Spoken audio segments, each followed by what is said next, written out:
ব্যক্তিগতভাবে ইউনূস সাহেব আগে এতদিন ভালো ছিল, এখন খারাপ হয়ে গেছে। তো আমরা এতক্ষণ যেটা বলছিলাম যে সিস্টেম যদি না থাকে রাষ্ট্র থাকে না। তো পার্টির পাওয়ার আর জনগণের পাওয়ার মধ্যে পার্থক্য আছে। আমার সারা দেশে সাংগঠনিক ক্ষমতা আছে, আমি হেডম আছি, সুতরাং আমার কথাই শুনতে হবে। That is fascism kind of. কনস্টিটিউশনে যদি ফেসিজম থাকে আপনার দূর করলে আপনার সমস্যা কি? বিএনপি কি ফেসিজমের পক্ষে? আসলে দেখেন, আমরা সব একটা বাংলাদেশের একটা কমন পারসেপশন হচ্ছে একটা নিউজ হলে সাথে সাথে ইনভেস্টিগেশন ছাড়াই আমরা অভিযোগ এক জিনিস, ফ্যাকচুয়াল এক জিনিস।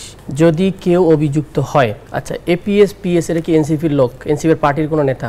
এনসিপির একটা শুধুমাত্র কমিটি আছে স্ট্রেট 217 জনের। এই কমিটির যদি কেউ জড়িত থাকে, আমাদের একটা অভিযোগ এসেছিল যে তানভীর নামে, আমরা তাদেরকে অব্যাহতি দিয়েছি এবং আমরা শোকজ করেছি এবং তাকে আমরা ফাইনালি সাসপেনশন করেছি এটার ব্যাপারে ইনভেস্টিগেশন করার পরে। সুতরাং আমরা কথা হচ্ছে যে এই আন্দোলন হয়েছে জুলাই অভ্যুত্থানের পরবর্তীতে বাংলাদেশের মানুষ অস্বচ্ছতা দেখতেছে না, হোক সেটা এনসিপি হোক সেটা বিএনপি, যেই কেউ করুক, দুর্নীতি করলে তার ব্যাপারে কেউ সাথ দিবে না। সুতরাং আমি আতিক মুজাহিদ বললাম, যদি আমিও কখনো আমার কোনো দলের কি করে আমি সেটা দায়ভার নিতে রাজি না, কারণ যেটা অস্বচ্ছতা সেটা অস্বচ্ছতা, সেটা দলগত হয় না।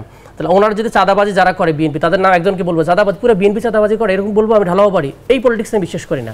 ডেফিনেটলি কেউ কেউ পদবি ইউজ করে সারা দেশে বিএনপি চাঁদাবাজি করে নাই, অনেকে করেছে। তো সেভাবে যদি কেউ এনসিপির নাম ধরে করে, এনসিপির কমিটি হচ্ছে সেন্ট্রাল কমিটি, সেখান থেকে আপনি বলছেন প্রতিটা এলাকায় গিয়ে গিয়ে ডিসিএসপিকে এনসিপি ধরে ফেলছে, এটা এক ধরনের ঢালাও একটা কথাবার্তা।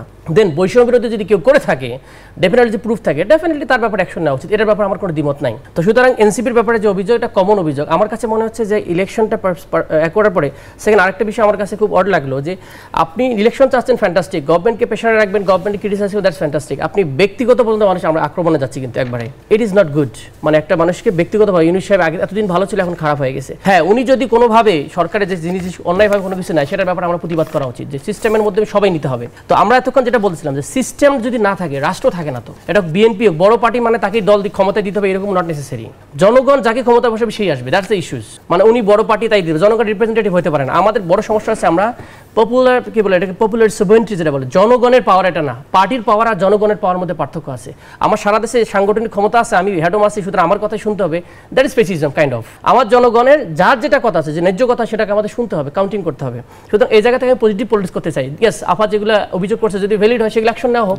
যদি স্বাস্থ্যমন্ত্রী অদক্ষ হয় তাকে সরাই দেওয়া হোক, যদি স্বরাষ্ট্রমন্ত্রী অদক্ষ হয় সরাই দেওয়া। ইট ডাজন্ট মিন যে আপনি পুরো। সুতরাং এনসিপির লোক এইরকম টেকিং করাটা আসলে খুবই রং একটা জিনিস। থার্ড হলো জুলাই আপরাইজিং এর পরবর্তী কিছু আকাঙ্ক্ষা তৈরি হয়েছে মানুষের ভিতর, তো তাই না? এটা সিভিক কালচার। ফার্স্ট কথা হচ্ছে রেসপেক্ট বোধ থাকা উচিত পলিটিশিয়ানদের মধ্যে, সবার মধ্যে, কথা ট্রেনিং এর মধ্যে। আপনি যদি বলেন যে এখন যেভাবে শব্দগুলো চয়ন হয়েছে আমার কাছে খুবই পার্সোনালি লাগছে। সেকেন্ড হচ্ছে যে ফেসিজমটা ইন্টারনাল এবং এক্সটার্নাল।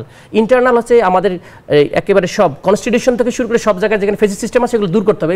এগুলোর পক্ষে আপনারা জান কেন? কনস্টিটিউশনে যদি ফেসিজম থাকে আপনার দূর করলে আপনার সমস্যা কি? বিএনপি কি ফেসিজমের পক্ষে? ডেফিনেটলি যদি নট না হয় তাহলে থাকা উচিত। এক্সটার্নালি যদি ইন্ডিয়া আমাদের এখানে আধিপত্যবাদ থাকে, আপনি তার বিরুদ্ধে কথা বলবেন না। তো সুতরাং ইন্ডিয়ান বয়ান যেরকম সমস্যা, ইন্টারনালি এই কনস্টিটিউশনালিজম এটা আমাদের জন্য সমস্যা, কারণ এটা রাষ্ট্রের ইন্টারনালি ক্ষতিগ্রস্ত করে।